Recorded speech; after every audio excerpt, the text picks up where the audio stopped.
তো ওই পাশ থেকে তো পড়লাম এখন। আজকে সুন্দর একটা দিন গেল, দেখেন কতগুলো পাখি এসেছে জানাই। পাখিগুলো এত সুন্দর, মানে গাছের পাতার সাথে পাখি টিয়া নাকি আমি বুঝবার পারবো না। কাছে গেলে তো সব পাখি যাইব, কীরকম যে একটা মজা করবার নিছি। এতগুলো পাখি মানে পুরোটা জায়গা একেবারে অনেকগুলো পাখি এসেছে, দেখছেন কীরকম হয়েছে। মানে আমি অবাক হয়ে গেলাম, এতগুলো পাখি, এত সুন্দর পাখি। এই লোক কোন জায়গায় থেকে এরকম পাখি তো আমি দেখিনি এর আগে। আসলে এখন কিন্তু প্রকৃতিতে অনেক অনেক সুন্দর সুন্দর এই পাখি দেখা যায়। তারপর বিভিন্ন ধরনের গাছগাছলাও যেগুলো আগে আমরা দেখিনি। ও এখন বুঝতে পারছি, ওই যে আমার যে ডুমরা গাছ, এই ডুমরা ফল খেবেন নিয়ে আইছে পাখি। দেখি একটু কাছে যাওয়ার চেষ্টা করি, দেখি।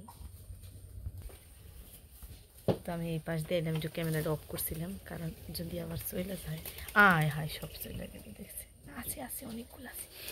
বাপরে বাপ পাখি, হাই হাই। আমি ওই জায়গা থাকাও ভালো আছিল, ওকে আনন্দটা একটু দেখতে পারতাম। ইস, মিস করলাম, কি ভুলটাই না করলাম। এতগুলো পাখি আসছিল, বাপরে বাপ। এই যে এখন একটা আছে, একটা পাখি আছে, তাও চলে গেল। ইস, এত মজা লাগলো আমার এই দৃশ্যটা।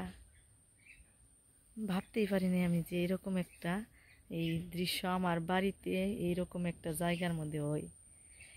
আমি মানে এই ফলগুলো দেখি পাকে, তারপর হঠাৎ করে একদিন নেই, থাকেই না। একদিন ভাবছি যে আমি এই ফলগুলো মানে গাছে তো যেহেতু ধরছে, তাহলে গাছের ফলই তো। এই ডুংরা গোটাগুলো আমি খাইতাম ছোটোবেলায়, আমার দাদুর সাথে খাইতাম। অর্থাৎ আমার যে ঠাকুরদা ছিল, ওই ঠাকুরদা এই ফলগুলো ভাজি খেত।